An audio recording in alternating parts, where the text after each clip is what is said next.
Adam was thrilled with his life and the things that he did. Tonight, a young firefighter is remembered in the Northwest Territories. And if Ford wants to meet, then just send me an invite and I'll be there. A rally against Ontario's Ring of Fire calls out Premier Doug Ford. It just kind of sucked that I couldn't play. They told me I couldn't play.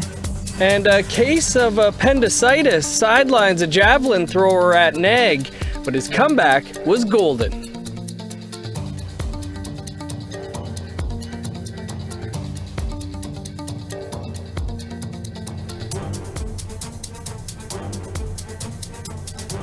Good evening, I'm Dennis Ward. Welcome to APTN National News. We begin with a tragic story out of the Northwest Territories. On Saturday, a young firefighter lost his life while battling a blaze near his home community of Fort Liard. While details are still emerging, the young man's father says his son died doing what he loved. Here's Sarah Connors with that story. At 25 years old, Adam Yeadon had accomplished much in his life. For those who knew him, his biggest achievement was being a father to his 2-year-old daughter. My last sighting of Adam McKeana, Adam was pushing this little baby down the road in his stroller right here in front of my house. The Atcho-Dinnick home member died Saturday while battling a forest fire near his community of Fort Liard, close to the BC border. His father remembers him as a loving person who was passionate about his work as a woodland firefighter. That was Adam's focus. That was Adam's way of knowing he was helping out. Yeadon is the second woodland firefighter to die in just a matter of days following the death of 19-year-old Devin Gale near Revelstoke, BC. While officials have yet to confirm Yeadon's identity or his cause of death, his father says he was told a tree had likely fallen on him while he was using a chainsaw. They confirmed for me that he did not see it coming, which means the tree or whatever was coming from behind him. As tributes to the fallen firefighter continue to roll out from across the country, his father says he wants people to know his son died with happiness and peace in his heart. Adam was thrilled with his life and the things that he did. Sarah Connors, APTN National News, Whitehorse. Tragic stuff. To Ontario now. We're an alliance of 4 First Nations in Northern Ontario and supporters rallied at Queen's Park in Toronto today. They're protesting what they call easy access to mining claims in an area of Northern Ontario known as the Ring of Fire. According to the group, the provincial government has granted thousands of claims without consent. Chief Chris Munoz of Neskantaga First Nation says they're standing together to protect the land. The nation will continue to, communicate its position on mining and other development. We have a process that we have. We decide as a community whether if we're going to have a development on our homelands or not. And in order to get there, we have to be consulted and we have to be accommodated. And things are done in a language that we understand. And, if Ford wants to meet, then, just send me an invite and I'll be there. This week, the Manitoba Court of King's Bench exonerated Brian Anderson and Alan Woodhouse for a murder they did not commit. Chief Justice Glenn Joyal apologized and said racism had more to do with their conviction than facts. For more on this, our Truth and Politics panel is here. Carrie Nigon, thanks for being with us. Nigon, let's start with you. What do you think is the most significant part of this story? A half century of a battle for justice against the most monumental forces of racism driven against these men from every single step of the justice system, from the police who manufactured the confessions to the Crown Attorney who pushed through on dubious evidence the charges, to every single other part, the defense attorneys, prison psychologists, the parole board. Every single part of the justice system conspired together, consciously or unconsciously, to keep these guys in prison, put them in prison, then keep them in prison. And the fact that they had to fight every single tooth and nail for half a century, 50 years, the other part of the story that I wrote about in my column this week is that there were many helpers along the way. The first person to really believe Brian Anderson was his teacher in prison in Prince Albert at the Saskatchewan Penitentiary. He started to write letters. And then a TV program, an investigative program, picked up Brian's story, and then that created a cacophony of resistance for years and years, and many other people, till finally Innocence Canada, a group of lawyers and volunteers in Toronto, picked up the case and eventually demanded the federal government order a retrial, and that's what we saw this week, where they were acquitted. Carrie, what about for yourself? What stands out for you in this 50-year-long battle? Just looking at the two men outside the courthouse, how old they are and how long they battled and how much of their life was taken from them. Yeah, they did some time and they were out, but still they had to carry this false conviction. You know, people looking at them like they committed this horrendous crime. They had to live with that for years and years and years, and they're elderly now, and only now they get vindicated. They get to say that they were innocent, everything they've said. And it's just reminiscent of the Cusan sisters and Innocence Canada and what they're going through. And those ladies spent 30 years behind bars, and it just makes me so sad. Nigan, what about in both scenarios here about the question of compensation? What do you think of that? So both Brian Anderson and Alan Woodhouse kind of shied away from the discussion of compensation, but both admitted absolutely that they deserve it. There was an announcement by Innocence Canada to proceed in that direction. There was also, however, an intention to investigate all former prosecutions of a prosecutor here in Winnipeg who is now known widely across the country as having been responsible for the most wrongful convictions, many of them Indigenous, here in Winnipeg. So it's not just about compensation, but the fact that this individual, this Crown prosecutor, whose name is George Dangerfield, is time and time again here in Manitoba for 30 years, been putting people into prison wrongly, and Manitoba's being forced to pay that compensation. Do they deserve compensation? Well, absolutely. And if they weren't Indigenous, that would have almost happened immediately. However, when you're Indigenous, you have to make that fight and make that argument. And so I hope that they get that compensation, but I also hope that those who put them in jail, including this Crown prosecutor, are held to account for being responsible for what was ultimately an absolutely unjust conviction. Even Chief Justice Joyle from the Manitoba King's Bench said this was a miscarriage of justice. Carrie, finally to you here. How do Indigenous peoples who've spent decades in prisons for crimes they didn't commit adjust to life on the outside? Unfortunately, a lot of people that have gone through the justice system have spent their entire lives in some sort of institution, starting with residential school and then being thrown into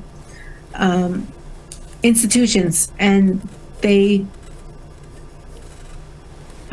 unfortunately, it's really hard to adjust to life outside, a life to, where you have the right to decide what your future is. And being in an institution, growing up in an institution, it changes your whole psychology on how you think and how you approach certain things. You live in survival mode your entire life, and I really hope these men find peace. I really, really do hope so. Us too. Carrie, Nigan, we'll have to leave it there. Great to see you both. We like you. Javelin, softball, soccer, and more. We've got all the day's highlights from the North American Indigenous Games coming up after the break.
Welcome back.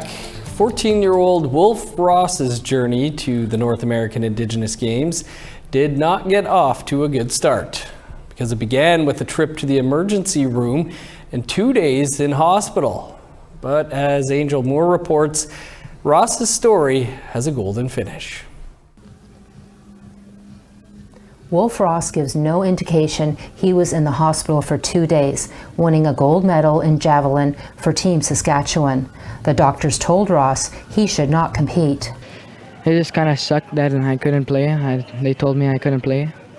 Sunday night, Ross was rushed to the hospital with severe stomach pains, where he was treated for appendicitis. Coach J.C. Brass thought Ross was out of the game. I was definitely worried, and because he was asking me, when's Javelin? And I said, it's Wednesday. And he's like, am I going to throw? I said, right now, let's just try to get healthy. Determined to compete, with doctors' approval, Ross was back in the Javelin competition the day after being released from the hospital. Brass says that determination won the gold medal. Sure enough, I don't know, he went in full recovery mode and just like healed twice as fast, and he's here and got gold. So that's amazing in the North American Indigenous Games. Ross's golden javelin throw was over 141 feet. Brass says Ross is a legend. It's so it's surreal. It's literally, it brings makes you teary-eyed, like a lot of joy. I was having a hard time. I'm trying to stay solid, and but it gives you so much joy as a coach to see him throw farther and farther. It's awesome. Ross also won silver in discus, over 80 feet. Angel Moore, APTN National News, Javelin, also known as Halifax. A legend indeed. Congrats, Wolf. That's an amazing story. The 19 and under male softball teams played day 2 at the Halifax Commons Fields. Host team Mi'kmaq, Nova Scotia played team British Columbia on a hot and muggy day. Both teams featured good pitching and defensive plays, but in the end it was team Mi'kmaq, Nova Scotia who took the game with a score of 9-6. It's been good. It's, boys are on them. Boys are on a roll this weekend. Boys are hitting the ball. It's not one man team. It's everybody's spawning their game. Awesome stuff. The North American Indigenous Games are full of wonderful stories from athletes across Turtle Island. A couple of those stories come from Manitoba and the work some of the boys on the under-19 soccer team have had to put in to be on the team. Our Daryl Stranger has that story. It's no secret hard work leads to success in all walks of life. And that statement could not be more true for Manitoba soccer player Devin Evans. I've been training by myself for the past 2 years. I had to teach my cousin how to play, and he's been helping me. That's why I'm here, because I learned about this and I knew I had to get better. So I was waking up 5 o'clock in the morning every day practicing, and then after that, eat and all that, do everything, and then I practice again later at 3 or 4. So I worked really hard to get here and to be on this team. That hard work paid dividends for Evans, who hails from Norway House Cree Nation in northern Manitoba. When I saw my name on that list, I was in shock. I was I was just looking at it, I was like, my name's there, because it was exciting. And then my papa saw it too, and then he came to show me. I was like, I saw that. He was like, oh my God, I'm on the team. Something like that. Because I was really excited, because I was scared if my name wasn't on there or if it was on there. As for what drove him to want to be here? I've never played soccer in a league like this. And I wanted to be here, and also I know I'm really good. I've been working to become very good. And I know everyone else here has been doing the same. So the challenge is I want to see what's up, and see what I can do, and see how good I can do here. Coach Gary Swanson says Evans is as much a great person as he is a soccer player. He's a great human being, and I told him that. We've had team meetings or individual meetings, and I think he's going to be a fantastic leader one day. And I told him, just stay on the track you're on, because the world's open to you. And Evans isn't the only one with a unique story. Kenton Davis is part of the Manitoba squad seeking gold, and he's balancing nursing school along with playing soccer. Came here about a year ago to like try for soccer, and I actually made it. And then same year I went to apply for nursing at U of M for Pine, and I got into that one too. So yeah, it's kind of cool to be playing soccer and went to nursing the following year.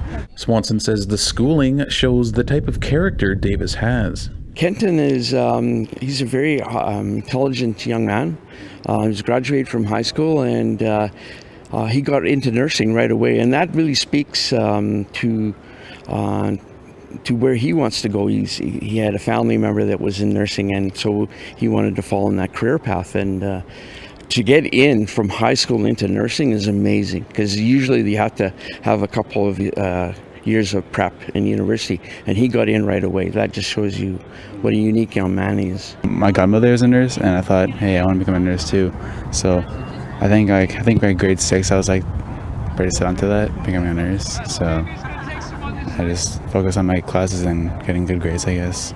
Having aspects of culture is an important part of the overall team bonding. We went to Thunderbird House in Winnipeg, and we did a circle there, and we just shared stories about ourselves.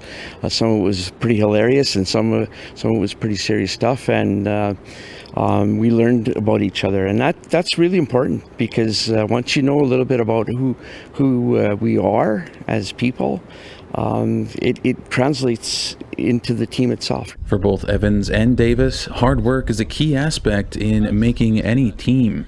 Working hard is everything, but if you don't know how to work smart, then working hard is not going to help that much. Just try your hardest and just have fun, I guess. At practices, just have fun, make new friends, right? Yeah, so I think if you just have fun and like play your best, you probably make it. Manitoba will take on British Columbia for gold. Daryl Stranger, APTN National News, Jabuktuk, also known as Halifax. And programming note, we'll be streaming the NAG Under-19 male soccer gold medal game, Manitoba versus BC. That's at 10:20 a.m. Central Standard Time over on our APTN News YouTube page and all our social media. That's tomorrow morning around 10:20 a.m. In the 16 and under male badminton doubles, Team Yukon went against Team Northwest Territories in a battle of the North. Team Nunavut looked like the stronger team, but Team Yukon kept it close in Game 1. Game 2 saw Nunavut pull away with strong serves and power attacks. Nunavut won in 2 sets, 21-19 and 21-11. The medal games will be on Friday. It's actually pretty tough. Yeah. Some of the teams are really good, and some others are pretty good skill and equal. How are you guys gonna do? How are we gonna do? I feel like first place. Yeah, first medal. Place every time. Gold medal. Gold medal. Hopefully. And badminton is continuing at the Citadel Community Centre in Halifax. The 16 and under female teams from Nunavut and Saskatchewan played in the preliminaries. Team Saskatchewan tried to keep up with the pace of Team Nunavut, but they could not stop the power shots. And Team Nunavut won in 2 sets, 21-16 and 21-11. The quarterfinals begin Thursday with the medal rounds on Friday.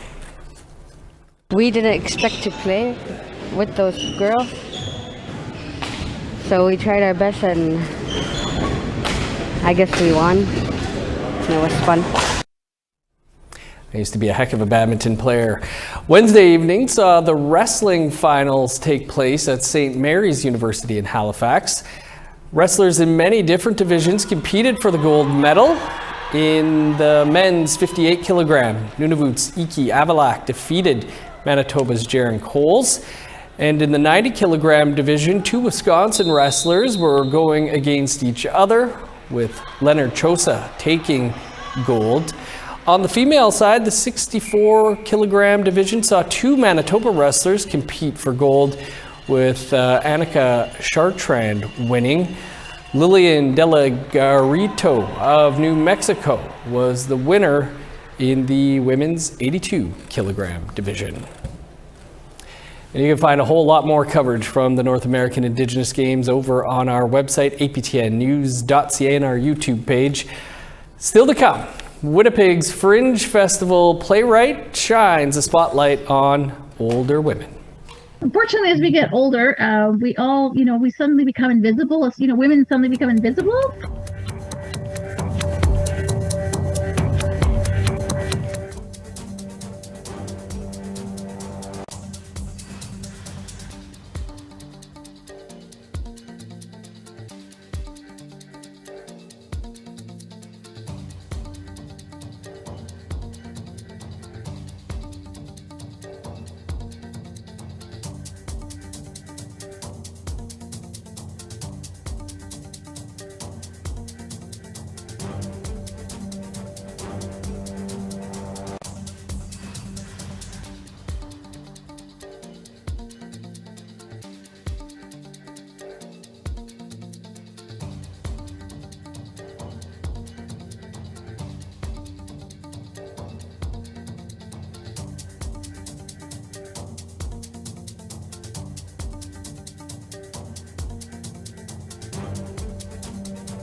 Welcome back. Time now for our photo of the day.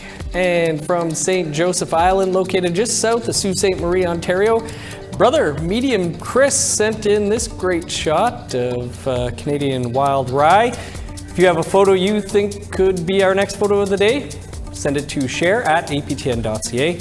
Now let's take a look at tomorrow's weather. Starting on the East Coast, 17 with showers in Halifax, sun's out, and 28 in Fredericton. Partly cloudy and 24 for Kuujjuaq, cloudy and 16 in Inukjuak. 26 for Montreal, sunny and 29 in Val-d'Or. Sunny and 30 for Sault Ste. Marie, sun's out and 29 in North Bay. 24 and sunny skies for Thunder Bay, 31 in Sioux Lookout. 26 for God's Lake, rain, and 25 in Norway House. Showers, potentially, and 34 for Winnipeg. 27 with rain in Dauphin. 20 and rain in Regina. 21 in Saskatoon. 15 with showers in Meadow Lake and Buffalo Narrows. In northern Alberta, sunny and 23 in High Level. 16 for Fort Chip. 18 with rain in Edmonton. Showers and 17 for Lethbridge. Showers and 17 in Vancouver. 21 with rain in Kamloops. 23 with showers for Prince George, partly cloudy, and 27 in Smithers. 21 in Old Crow, 24 for Whitehorse. 17 and rain in Yellowknife, 23 in Norman Wells. 7 for Sax Harbor, Sun's out and 9 for Pawlatuck. 15 in Chesterfield and Baker Lake, cloudy and 6 in Arviette. 4 in Resolute, plus 3 in Arctic Bay. Well, the Winnipeg Fringe Festival is underway, and Nietzsche's by Indigenous playwright Joe McDonald is showing audiences what 4 mature Indigenous women can get up to. The show stars actor Tracy Niepenak, most recently of the hit play The Secret to Good Tea, and it runs until Sunday.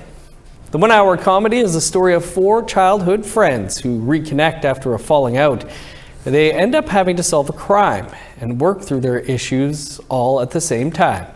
McDonald says she wanted mature women to be seen on stage.